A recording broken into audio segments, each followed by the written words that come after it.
Fala, seus cristãos cansados, graça e paz a todos os santos da internet. Chegou o momento da gente dar o pontapé inicial no nosso estudo da lição da Escola Sabatina. E essa semana a gente chega ao episódio, a lição de número 8, e o tema é Missão para com o Necessitado. Como você já sabe, durante esses 3 últimos meses de 2023, a gente está estudando sobre a missão de Deus e a minha missão, a nossa missão. Como a nossa missão está dentro, está incluída na missão de Deus, né? No fim das contas, a missão de salvar, de levar a mensagem é de Deus e ele nos dá o privilégio de participarmos dessa missão. Mas primeiro a gente precisa entender que nós estamos a serviço dele e não o contrário. Então, missão para com o necessitado é o nosso tema dessa semana e o nosso texto-chave para o estudo, né, para a nossa reflexão, está em Mateus 25, verso 40. Um texto muito famoso onde Jesus está conversando com 2 grupos e ele vai dizer o seguinte: olha, o rei respondendo lhes dirá: em verdade lhes digo que sempre que vocês o fizeram a um destes meus pequeninos irmãos, foi a mim que vocês o fizeram, né? Nesse contexto aqui, Jesus está falando com o grupo que vai ser aceito no reino de Deus e eles ajudaram as pessoas vulneráveis com comida, com roupa, visitando, com remédios, enfim, ajudaram de certa forma, e o rei então falou assim: olha, quando vocês fizeram a essas pessoas, vocês o fizeram a mim. Então Deus, ele tem de fato um plano para alcançar aqueles que estão em necessidade, e ele faz isso de várias maneiras, sejam físicas, emocionais, financeiras, até mesmo sociais. Ou seja, algumas pessoas, elas podem ser consideradas como pessoas, digamos assim, excluídas da sua comunidade, da sua família, ou mesmo pessoas que estão em situação com a família ali, tudo certo, mas a família está em situação de extrema necessidade, vulnerabilidade. Independente disso, nós devemos estar prontos para fazer o que a gente puder fazer para ajudar. E essa é uma parte central daquilo que significa ser cristão e do que a missão deve incluir de fato. Quando a gente olha para a Bíblia, a gente vê muitos exemplos de como Deus ele se importa com os necessitados, como ele chama o seu povo para fazer o mesmo, para alcançar aqueles que precisam de ajuda. E em Mateus 25, né, nos versos 35 e 36, onde, né, como a gente acabou de ler, mas voltando um pouquinho, ele diz: porque eu tive fome e vocês me deram de comer, eu tive sede e vocês me deram de beber, eu era forasteiro, né? E vocês me acolheram em casa, eu estava nu e vocês me vestiram, eu fiquei doente e vocês foram me visitar, eu estava na prisão e vocês foram me ver. Essas palavras, elas nos mostram que ajudar aqueles que precisam é uma parte essencial da nossa fé.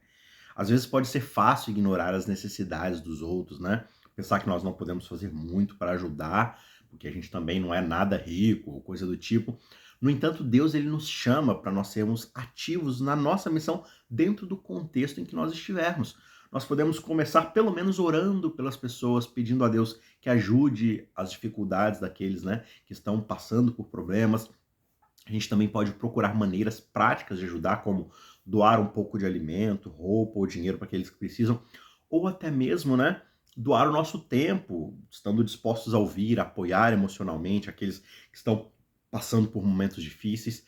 Às vezes tudo que alguém precisa é de uma outra pessoa para poder conversar, para poder ouvir, desabafar. A gente pode ser essa pessoa para esse tipo de gente, mostrando para essas pessoas o amor de Deus através de nossos cuidados, de nossa compaixão. Uma outra maneira importante pela qual a gente pode ajudar os necessitados é sermos inclusivos nas nossas comunidades. Muitas vezes as pessoas se sentem excluídas por causa da sua situação social, financeira, familiar, e aí elas sentem que elas não são dignas de serem recebidas naquele lugar.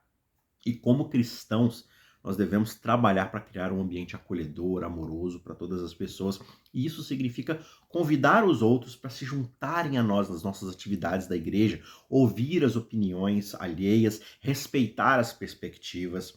Quando a gente faz essas coisas, a gente está seguindo o exemplo de Jesus, que veio a esse mundo para servir e não para ser servido, para juntar e salvar aquele que havia se perdido. E ele nos chama para fazer a mesma coisa, para amar e cuidar dos necessitados ao nosso redor.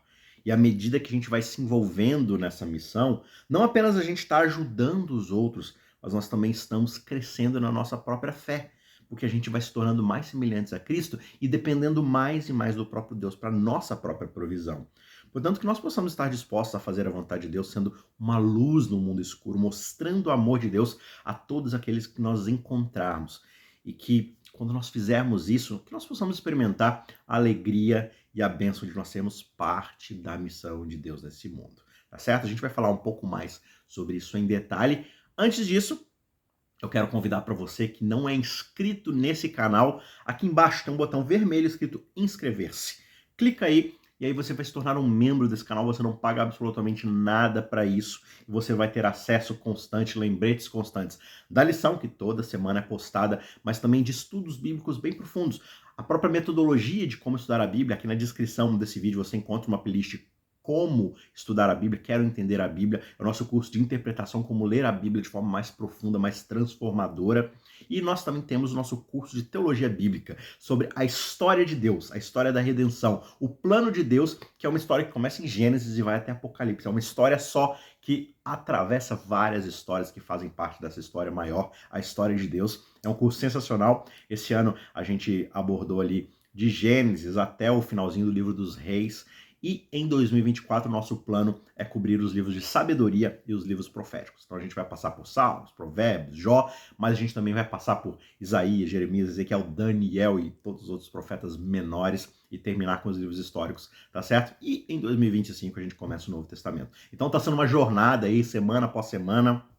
A gente estuda livro a livro para entender como cada livro contribui para esse grande panorama da história da redenção. Então, se inscreva no nosso canal para você receber as notificações cada vez que uma aula sair, cada vez que uma palestra, uma live sair. É nosso planejamento também trazer sermões para o ano que vem, reflexões maiores.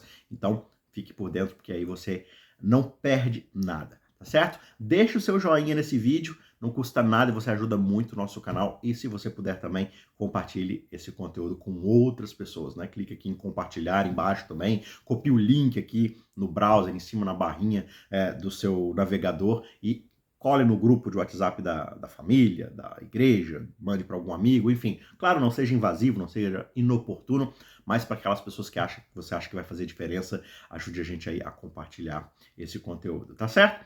Vamos então aqui para o nosso estudo. Essa semana, de fato, a gente vê como é que Jesus ele deseja que nós levemos nossos amigos, digamos assim, vulneráveis, indefesos até ele. Quando nós dizemos que nós precisamos levar as pessoas a Jesus, claro que a gente não vai arrastar ninguém. A gente está implicando que Deus é o único que pode, de fato, salvar aquela pessoa, né? A gente pode ajudar, a gente pode aliviar o sofrimento, mas em termos de salvação, somente Jesus é capaz de fazer isso. Nós reconhecemos que a salvação é um ato divino, que nós não podemos salvar ninguém por nossos próprios esforços, né? Por mais que a gente ajude essa pessoa por algumas horas, por talvez alguns dias, meses, semanas, enfim, essa pessoa vai continuar precisando de salvação. E apenas Deus pode perdoar pecados, Ele pode conceder a vida eterna. Mas nós somos, de fato, os seus instrumentos, né? E nas mãos dele nós podemos fazer a diferença na vida dessas pessoas. Embora nós não possamos salvar ninguém em termos de salvação eterna, ele nos chama assim para nós sermos seus colaboradores nessa obra de salvação. E ele capacita a gente, ele coloca o evangelho no nosso coração, na nossa mente, na nossa boca e nos ajuda a demonstrar o seu amor às outras pessoas. Portanto, nós devemos ser, sim, as suas testemunhas, falar dele, do seu amor, da sua salvação. A nossa tarefa é testemunhar desse poder transformador de Jesus nas nossas vidas e compartilhar as boas novas do evangelho com os outros, não apenas com palavras que são extremamente importantes. Então, o evangelho, ele é uma mensagem, ele é uma proclamação, mas também é uma proclamação, é uma mensagem de salvação que nos impele a ações que vão refletir o caráter desse Cristo que nós estamos pregando. E quando Jesus ele viu a fé dos amigos, por exemplo, daquele homem paralítico, os amigos vão lá, pegam ele e furam um buraco ali no teto da casa, né? Eles abrem ali um espaço e eles descem aquele homem paralítico onde estava Jesus dentro da casa, todo, né, cercado de pessoas, eles não tinham acesso, eles fazem todo aquele esforço para poder ajudar o seu amigo, né? Lá em Lucas 5:20, Jesus vira para eles e fala: amigo, os seus pecados estão perdoados. Talvez tenha sido um choque para aqueles amigos, para aquela pessoa, ouvir essas palavras: seus pecados estão perdoados. porque eles estavam ali para ajudar aquele homem a andar. Eles queriam que Jesus realizasse um milagre nas pernas ou na espinha dorsal, não sei, daquele homem para que ele ganhasse seus movimentos. Mas Jesus fala: seus pecados estão perdoados. Curioso, né? Só que essa declaração ela é muito significativa, porque ela mostra a interação entre o que Deus faz e o que nós devemos fazer também. Só Deus pode perdoar pecados. Isso gera, inclusive, uma discussão ali naquela história, porque os mestres da lei ficam indignados. Quem é esse que perdoa pecados e tudo mais? Mas é porque ele é Deus. A primeira e mais importante ação é realizada por ele, pois ele é o único que pode, de fato, perdoar pecados e restaurar o relacionamento entre o homem e ele. Deus muitas vezes ele escolhe usar pessoas para realizar a sua obra. No caso daquele paralítico, os amigos foram instrumentos nas mãos de Deus, trazendo ele até Jesus. E da mesma forma, nós somos chamados a também fazermos o mesmo pelas pessoas, né? A gente deve, claro, mitigar o sofrimento, ajudar dentro das questões fisiológicas, como alimentação, doença, alguma coisa assim, cuidado, né, médico e tudo mais, mas de fato apresentar Jesus deve ser algo completamente prioritário, né? É para isso que nós somos chamados.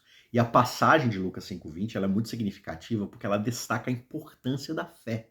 A fé é essencial para a salvação.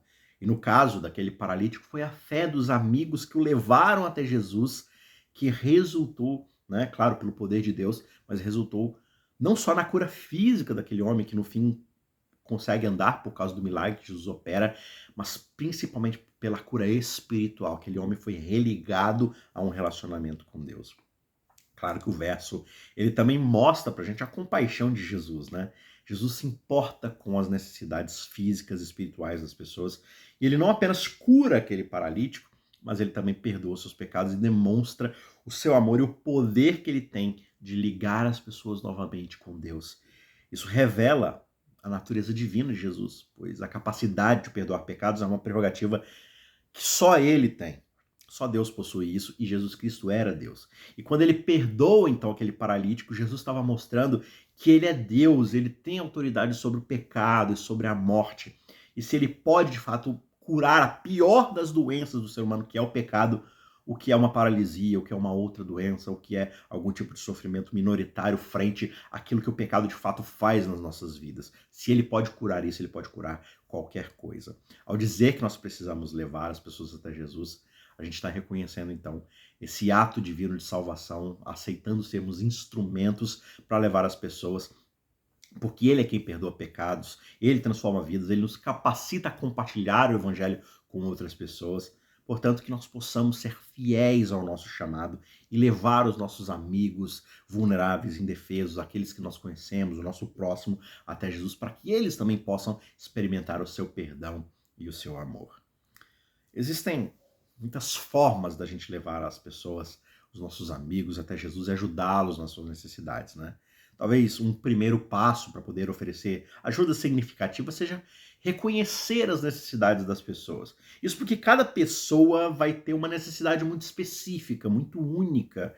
E quando a gente reconhece essa necessidade, a gente pode oferecer algum suporte personalizado, eficaz. As necessidades podem variar de acordo com a situação, de acordo com o contexto, por isso é importante a gente entender as circunstâncias em que as pessoas se encontram, reconhecer as necessidades das pessoas, demonstra empatia e respeito por elas. E aí, dessa forma, nós podemos estabelecer uma conexão significativa, construirmos a confiança dessa pessoa para que elas estejam abertas a ouvir o que a gente tem a dizer. Cristo ele ajuda a gente para que nós possamos trazer outras pessoas aos seus pés de uma maneira muito mais eficiente. De novo, a gente quer fazer as coisas sozinhas, a gente acha que a missão é nossa, mas a missão é dele, pura e simplesmente dele. Portanto, se a missão é dele e ele nos convida a participarmos, ninguém melhor do que ele para nos capacitar. Então, assim, um evangelismo eficaz começa escutando uma pessoa. Porque quando a gente ouve essa pessoa, a gente pode entender melhor quais são as suas crenças, a sua cultura, a sua vivência, as suas reais preocupações, suas necessidades espirituais. Isso nos permite oferecer uma mensagem muito mais relevante, significativa, ao ponto de encontro na vida daquela pessoa. Por isso a escuta ativa, o que é uma escuta ativa? Prestar atenção de fato, tentar entender o que aquela pessoa está dizendo sobre ela, sobre a vida dela, isso demonstra respeito e interesse genuíno pela pessoa. Assim a gente pode estabelecer uma conexão mais profunda, construir relacionamentos mais significativos. E a escuta ativa, ela também nos permite identificar talvez quais sejam aquelas barreiras que as pessoas estão enfrentando em relação à fé, né? Às vezes uma pessoa ela tem um certo preconceito porque ela passou por algum problema, ela passou por alguma dificuldade, algum preconceito quando ela teve contato com alguma coisa da igreja, com alguma crença, com alguma pregação.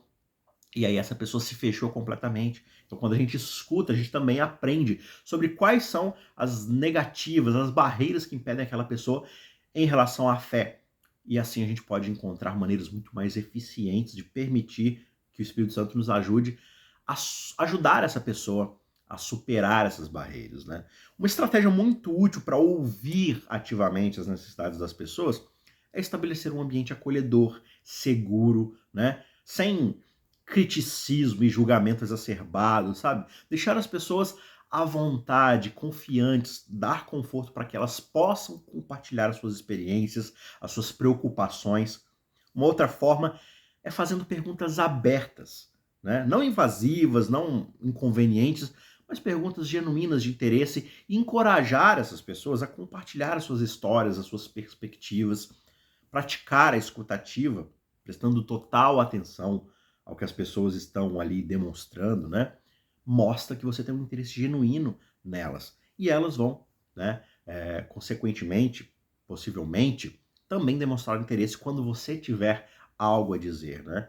Quando as suas palavras se fizerem ouvidas, esse também vai ser um passo importante, né? Então, evite ficar interrompendo ou julgando as pessoas enquanto elas estão falando, evite tentar empurrar de cara, sabe? Às vezes a pessoa fala assim, conta sobre você.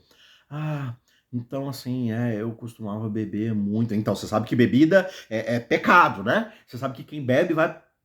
Aí a pessoa, ela vai se fechar, fala assim, não, eu não vou falar mais nada, porque quanto mais eu falar, mais eu vou ser julgado aqui. Então deixa a pessoa desabafar, ouça a história dela, deixa que ela chegue às suas próprias conclusões, e aí você vai contornando a conversa e vai tentando mostrar um caminho melhor, com amor, com paciência, né? Mas permita que as pessoas se expressem livremente, sem você já querer empurrar um dogma para elas, sem você já querer impor a sua visão de mundo, a sua crença, porque você está partindo de uma experiência e a pessoa está partindo de uma outra experiência. Por isso é importante você compreender, digamos assim, calçar os sapatos dessa pessoa e compreender o ponto de vista dela, para que aí sim você seja capaz de mostrar a ela a sua visão, o seu ponto de vista. Existem pelo menos duas diferenças em relação às necessidades das pessoas. Elas podem ser reais ou percebidas. As percebidas são aquelas que as pessoas acreditam ter, digamos assim, com base nas suas percepções, nas suas experiências pessoais. E elas podem ser influenciadas por fatores como cultura, educação, experiências que ela já passou durante a vida. Deixa eu dar um exemplo aqui para ficar um pouco mais claro. Uma pessoa pode acreditar que ela precisa de mais dinheiro para ser feliz, mesmo que as suas necessidades reais sejam, na verdade, de relacionamento, de amor, de conexão. Ela sente um vazio existencial porque ela não tem relacionamentos significativos e ela acha, por causa da cultura, da vivência, de coisas que ela ouviu, que o dinheiro vai trazer felicidade e significado para ela. Por outro lado, existem as necessidades reais. São aquelas pessoas que realmente têm, independentemente da sua percepção, necessidades. E essas necessidades são fundamentais para o seu bem-estar, para a realização dessas pessoas, né?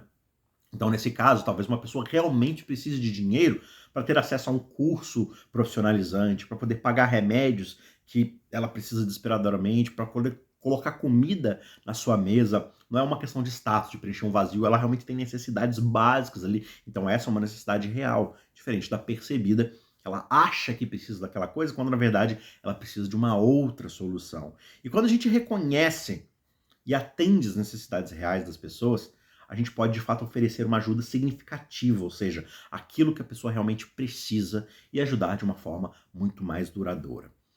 Agora, quando a gente fala do evangelismo, da missão, a gente precisa pensar no método de Cristo. Porque Cristo foi o melhor e maior de todos os missionários evangelistas, né? Ele estava fazendo a sua missão, a missão de Deus. E o método de Cristo, ele é muito único, muito eficaz para poder alcançar as pessoas, e ele é composto por 5 etapas muito importantes.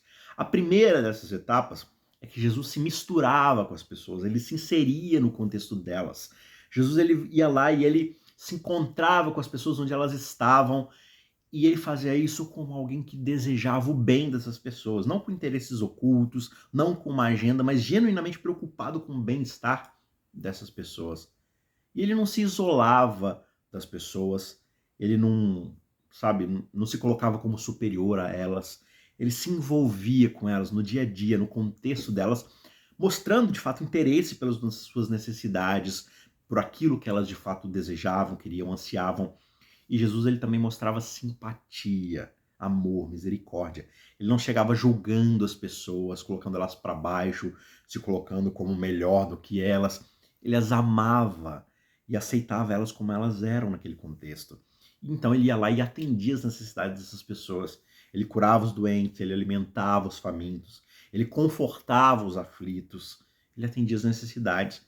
E ele não apenas falava sobre o amor de Deus, mas ele demonstrava isso com as suas próprias ações, que esse amor era real, era prático. E Jesus também conquistava a confiança das pessoas, justamente porque ele não forçava as pessoas a segui-lo, ele a convidava a fazer. Ele convidava essas pessoas para segui-lo, porque ele demonstrava que ele era uma pessoa tão magnética, tão atrativa, tão maravilhosa de se estar perto, que as pessoas desejavam, as pessoas pediam para segui-lo. Então ele não chegava lá e impunha para essas pessoas as suas ideias. Você tem que fazer isso, tem que fazer aquilo. Ele compartilhava com amor, com humildade, e as pessoas podiam ver que essas ideias que Jesus pregava estavam presentes nas suas próprias ações, na sua maneira de fazer as coisas, e elas percebiam o quanto isso era agradável, o quanto isso era prazível e útil na vida delas. Então, quando Jesus finalmente convidava as pessoas para segui-lo, elas faziam isso de um bom grado. Ele não as obrigava, ele as convidava ali para fazer parte do seu ministério, e prontamente é o que elas faziam, né? Então, você percebe que assim, esse método divino, esse método de Jesus Cristo, ele de fato assim, ele é muito assertivo. Ele é muito de fato direto ao ponto, porque Jesus ele não excluía as pessoas, ele as incluía na sua missão. E aí as pessoas sentiam que faziam parte de alguma coisa. Elas se sentiam incluídas, elas se sentiam parte de uma comunidade. Então, essas 5 etapas, elas mostram como é que Jesus ele se relacionava com as pessoas, né? Jesus não as via como objetos a serem colecionados, como alvos a serem alcançados, mas como seres humanos reais que precisam de amor, de compaixão, de atenção e principalmente de salvação.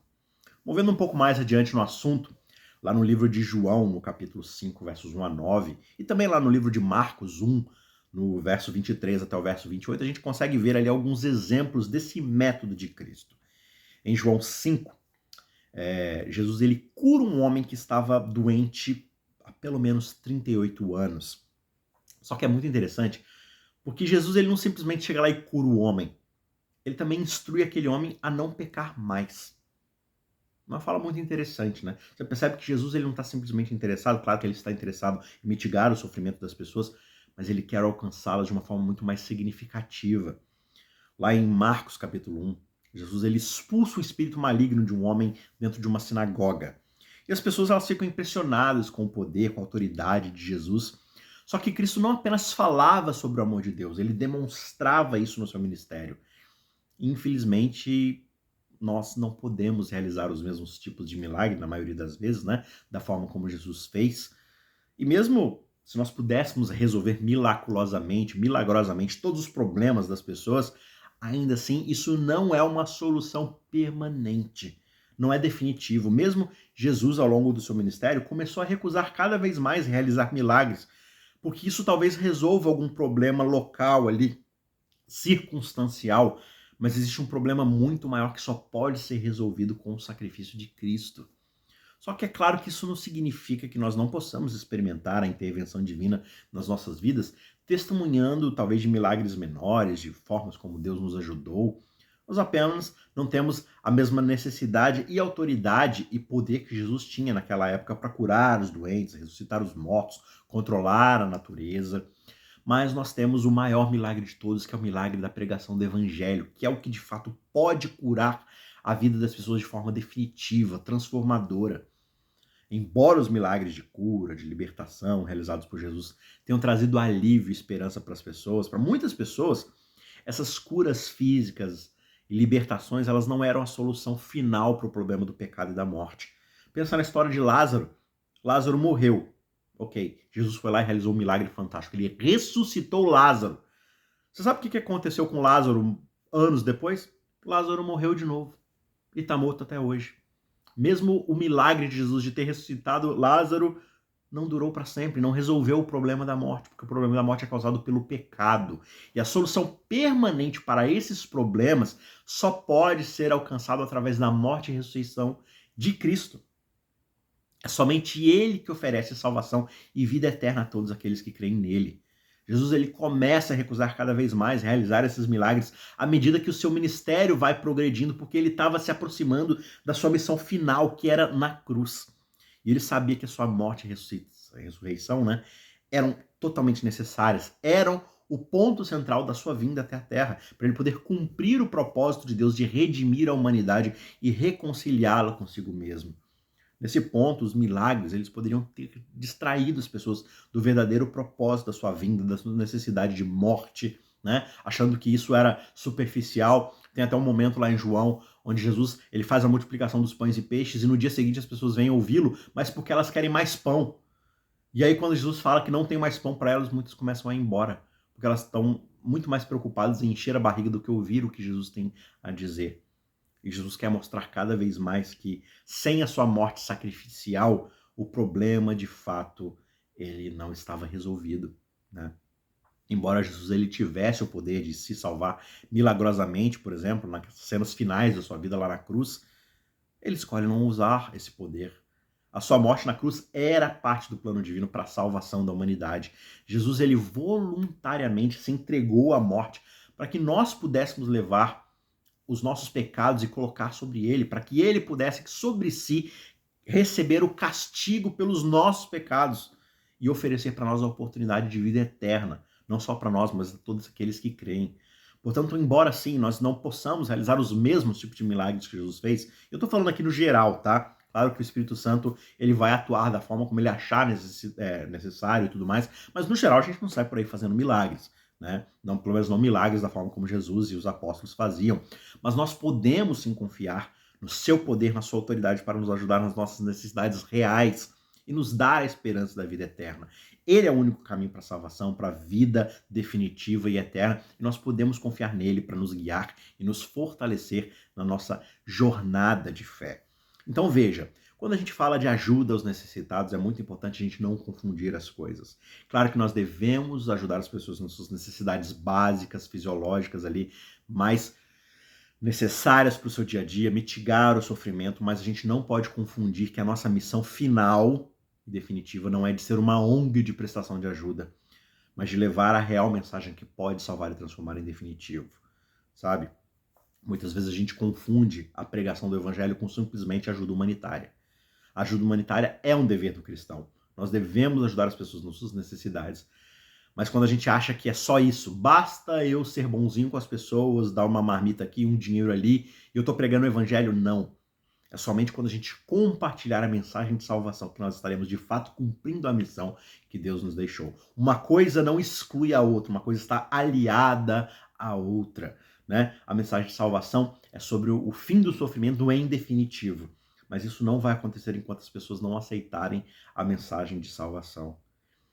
Então, onde você estiver, aproveite as oportunidades para servir as pessoas, para atender às suas necessidades, mas não deixe de lado, de hipótese alguma, falar a mensagem verbal, real, sonora do Evangelho, de que Jesus Cristo morreu para dar a salvação e ele ressuscitou para garantir que a vida eterna seja aplicada àqueles que aceitam o seu sacrifício, tá certo?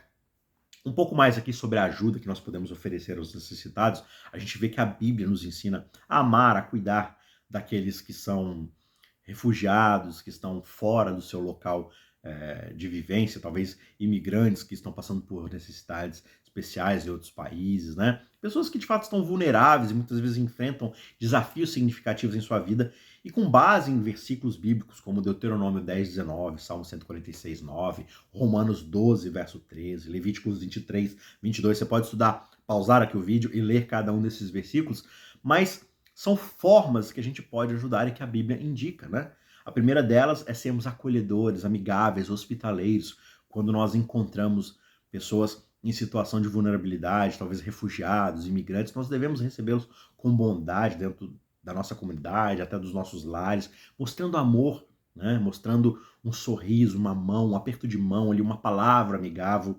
Eles podem estar se sentindo perdidos, sozinhos, num novo país. Então, o nosso apoio, a nossa amizade pode fazer uma grande diferença na vida dessas pessoas. Talvez a pessoa, né, não seja de outro país, mas em casos como o nosso país Brasil, que é quase como se fosse um continente com vários outros países que a gente chama de estado, né? Muitas vezes as pessoas vêm lá do Nordeste para o Sul, do Sul para o Nordeste, do Centro-Oeste para o Sudeste, e é quase como se a pessoa estivesse mudando de país, indo para uma nova vida, e elas estão procurando oportunidades, elas estão tentando mudança de vida. Então é importante também acolhermos essas pessoas. Uma outra forma de prestar auxílio é ajudando as pessoas a se estabelecerem, talvez achar um emprego, né? Muitas vezes essas pessoas precisam de ajuda para se adaptarem a esse novo ambiente. A gente pode oferecer uma assistência prática, ajudá-las a encontrar moradia, serviços de saúde, um emprego de fato, né? A gente pode orientar essas pessoas sobre como funciona a cultura do lugar, né? Onde encontrar ajuda para suas necessidades básicas, quais são os costumes locais, as leis assim culturais, para que a pessoa possa cada vez se integrar melhor à sociedade e ser ali também uma pessoa útil naquela sociedade, naquela comunidade e, claro, orar pelas pessoas de uma forma muito poderosa, né? Ministrar a elas de fato com todo amor e com todo carinho. Ore para que essas pessoas encontrem conforto, segurança, aceitação e, claro, esperança em Deus e que elas sejam capazes de superar os desafios que elas vão enfrentar encontrando esse novo lar, talvez permanente, talvez temporário, mas que elas possam viver em paz. E, acima de tudo, que elas possam encontrar a transformação significativa que Jesus possa oferecer. Né? A gente também pode compartilhar o evangelho com essas pessoas, e essa é a parte mais importante, né? Essas pessoas muitas vezes estão abertas a ouvir sobre o amor de Deus, sobre a mensagem do evangelho, porque elas estão procurando uma vida nova, elas estão susceptíveis a essas mensagens. E a gente pode aproveitar essas oportunidades para compartilhar a esperança que nós temos em Cristo, convidá-las para se unirem a nós, na nossa fé, na nossa comunidade, né? Então, quanto mais elas sentirem que elas têm que nós temos a confiança delas, né? Quanto mais elas se sentirem acolhidas, mais elas vão estar abertas para de fato nos ouvir. Então veja, eu não estou falando que você deve aproveitar a vulnerabilidade da pessoa para enganá-la com a mensagem do evangelho. Não é isso. Se a gente pensa assim, a gente está pensando como um político, um panfletário, um agente de propaganda. Não é isso. É de fato demonstrar amor genuíno por uma pessoa para querer servir às suas necessidades básicas e também nas suas necessidades espirituais, oferecer ajuda completa, né? Então veja, esse é um grupo de pessoas que de fato podem receber ajuda. Mas existem 71 milhões de pessoas que muitas vezes são deslocadas à força em todo o mundo por causa de guerras, por causa de pobreza extrema no seu país, por causa de tantos desafios, por causa de tantas coisas que acontecem, né? E algumas maneiras pelas quais as famílias adventistas de, sabe, quase 22 milhões de membros pode ajudar, começa pela oração.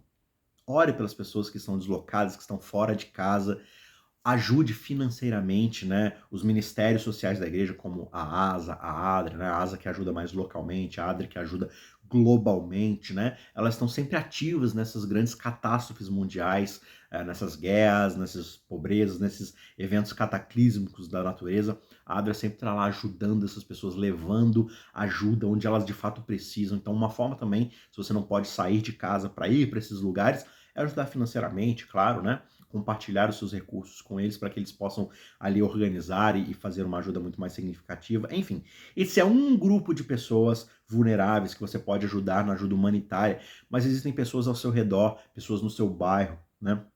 Pessoas que estão ali na sua comunidade, pessoas que estão no seu local de trabalho passando por algum sofrimento, passando por alguma necessidade. Ou seja, o método de Jesus é o único método que de fato vai funcionar com a pregação do evangelho. É você de fato ministrar as necessidades da pessoa. Ouça ativamente. Ouça essa pessoa. Não só, né, um imigrante, alguém que está se deslocando do seu lar, mas pessoas que estão precisando de recursos financeiros, pessoas que estão precisando de comida, de remédio, visita, de um ouvido, de um ombro amigo. Ministre as necessidades dessas pessoas. Ou seja, ouça o que elas têm a dizer e aí você vai identificar o que ela precisa e aí você vai ministrar a essas questões.